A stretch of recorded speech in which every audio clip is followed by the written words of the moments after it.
Assalamualaikum. Halo anak-anak pintar. Jumpa kembali dengan Pak Warta di video pembelajaran secara online. Jangan lupa ya, subscribe, like, share, dan komen videonya. Untuk memulai pembelajaran kita hari ini, mari kita berdoa menurut agama dan kepercayaan masing-masing. Berdoa dipersilahkan.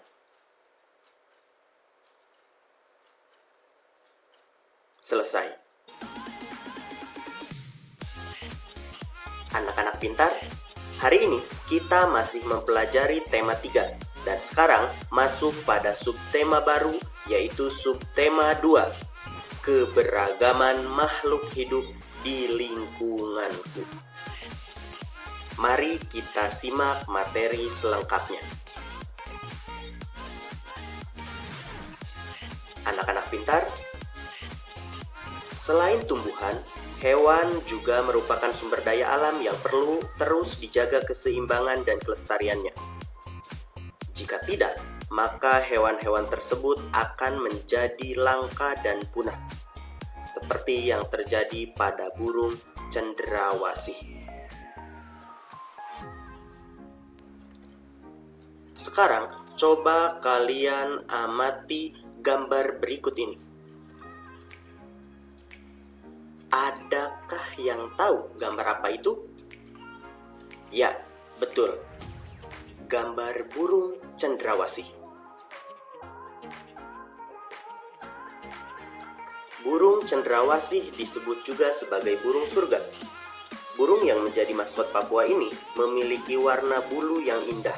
Bahkan, kabarnya karena keindahan itu juga, burung ini jarang turun ke tanah, lebih sering terbang dan hinggap di dahan pohon. Warna bulu cendrawasih yang mencolok biasanya merupakan kombinasi beberapa warna seperti hitam, coklat, oranye, kuning, putih, biru, merah, hijau, dan ungu. Burung ini semakin molek dengan keberadaan bulu memanjang dan unik yang tumbuh dari paruh sayap atau kepalanya.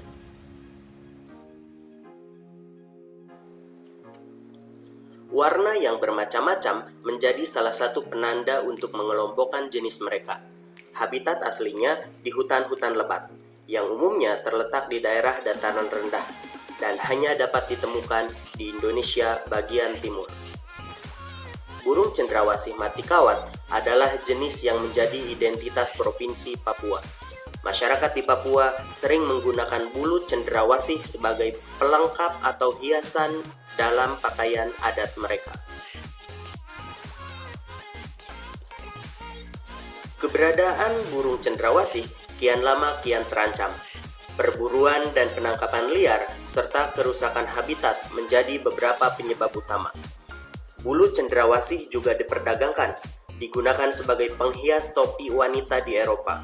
Tapi kini, burung cantik ini menjadi jenis satwa yang dilindungi.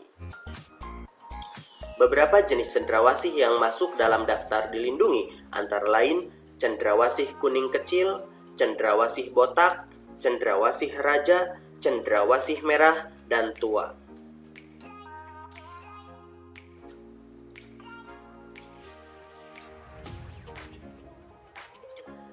Anak-anak pintar, sekarang mari kita eksplorasi, yaitu dengan menjawab beberapa pertanyaan terkait bacaan yang sudah kita simak tadi. Mari kita mulai dengan pertanyaan pertama. Jelaskan mengapa burung cendrawasih menjadi salah satu sumber daya alam yang menjadi kebanggaan rakyat Papua dan dilestarikan? Jawabannya, burung cendrawasih disebut juga sebagai burung surga. Burung yang menjadi maskot Papua ini memiliki warna bulu yang indah. Bahkan kabarnya karena keindahannya itu juga, burung ini jarang turun ke tanah, lebih sering terbang dan hinggap di dahan pohon.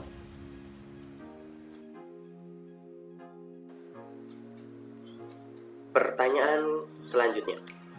Keberadaan burung cendrawasih kian lama kian terancam. Apa yang menyebabkan hal tersebut terjadi?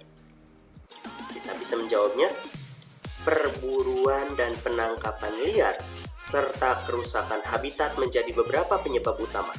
Bulu cendrawasih juga diperdagangkan, digunakan sebagai penghias topi wanita. Pertanyaan selanjutnya, apa yang bisa dilakukan untuk menjaga kelestarian burung cendrawasih? Tidak merusak habitat dan tidak melakukan pemburuan liar adalah cara untuk melestarikan burung cendrawasih.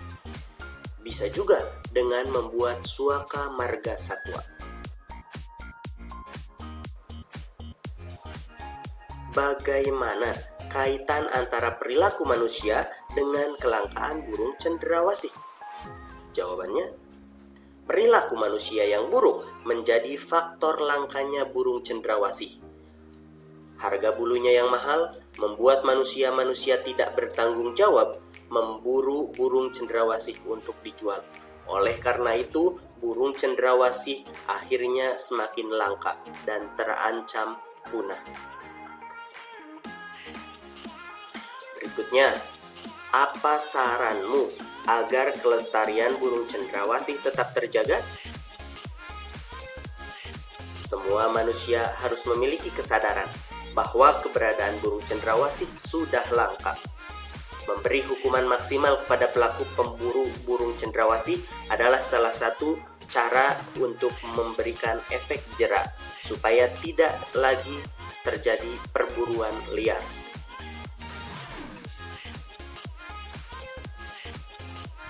Sekarang saatnya kalian mengerjakan tugas. Pilihlah hewan yang paling menarik buatmu, lalu buatlah daftar pertanyaan untuk melakukan wawancara. Jadi kalian pilih hewan apa yang paling menarik untuk kalian. Kemudian kalian buat pertanyaan seputar hewan tersebut. Pertanyaan yang akan kalian ajukan dalam wawancara.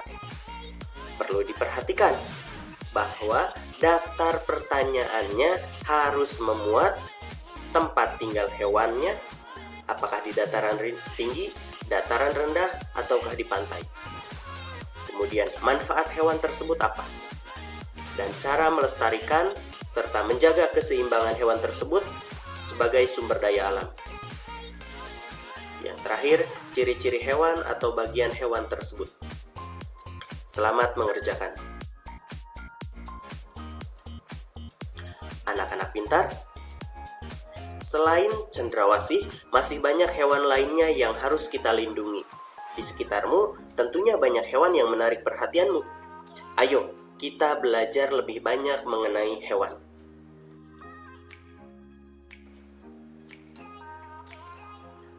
Anak-anak pintar, apakah di lingkunganmu terdapat kupu-kupu? Pernahkah kalian melihat kupu-kupu? Bagaimana warnanya? Indah bukan? Sekarang, mari kita baca wacana berikut untuk menambah wawasan kita mengenai kupu-kupu. Kupu-kupu termasuk dalam kelompok serangga. Kupu-kupu biasanya memiliki warna yang indah cemerlang. Kupu-kupu tidak berbahaya bagi manusia. Daur hidup kupu-kupu bermula dari telur yang melekat di daun, kemudian matang dan menetas setelah 5 sampai dengan 10 hari dan menjadi larva atau ulat. Setelah 2 minggu, larva atau ulat membentuk kepompong dan bergantung di ranting atau daun selama 2 sampai dengan 3 minggu. Setelah beberapa waktu, kupu-kupu dewasa keluar dari kepompong. Kupu-kupu dikenal sebagai serangga penyerbuk tanaman yang membantu bunga-bunga berkembang menjadi buah. Bagi petani dan orang pada umumnya, kupu-kupu ini sangat bermanfaat untuk membantu penyerbukan tanaman.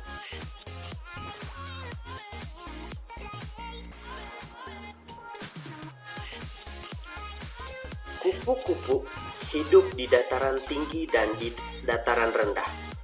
Artinya, dia bisa hidup di semua wilayah. Selama daur hidupnya, kupu-kupu melalui beberapa proses yang disebut sebagai metamorfosis. Berikut ini adalah rangkaian metamorfosis kupu-kupu. Dimulai dari telur. Telur kupu-kupu akan menetas menjadi larva atau yang lebih kita kenal dengan sebutan ulat. Ulat kemudian membungkus tubuhnya menjadi pupa atau kepompong. Selama proses ini akan tetap berdiam diri di dalam kepompong tersebut hingga pada akhirnya dia terlahir menjadi kupu-kupu yang indah. Lalu kupu-kupu yang indah ini setelah dewasa dia akan bertelur kembali. Dan begitulah selanjutnya daur hidup kupu-kupu. Kupu-kupu Indonesia banyak ragamnya dibandingkan dengan kupu-kupu dari negara lain. Di antaranya ada kupu-kupu sayap burung peri ditemukan di Papua, kupu-kupu raja ditemukan di Jawa dan Sumatera, kemudian ada juga kupu-kupu trogon yang ditemukan di Kalimantan. Tidak sedikit penggemar kupu-kupu. Warnanya yang indah sangat menarik perhatian banyak orang. Oleh sebab itu, perburuan kupu-kupu sering terjadi. Hal ini tentunya sangat merugikan bagi kelangsungan hidup kupu-kupu maupun makhluk lainnya.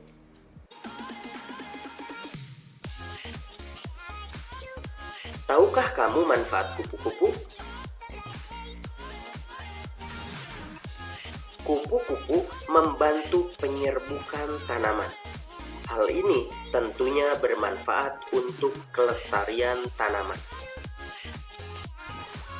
Tugas selanjutnya. Jawablah pertanyaan-pertanyaan berikut dengan benar. Nomor 1, kupu-kupu adalah binatang yang indah dan disukai oleh banyak orang.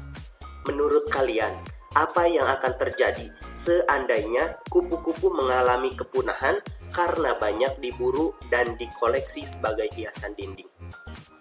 Nomor 2, jelaskan peran penting kupu-kupu dalam menjaga kelestarian alam. Anak-anak pintar, ada berbagai jenis hewan yang tersebar di seluruh wilayah Indonesia.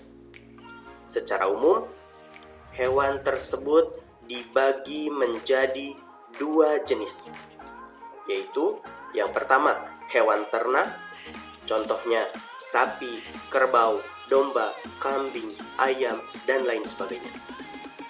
Yang kedua, ada hewan liar, contohnya badak bercula, harimau Sumatera, komodo, kemudian apalagi ular, dan lain-lain.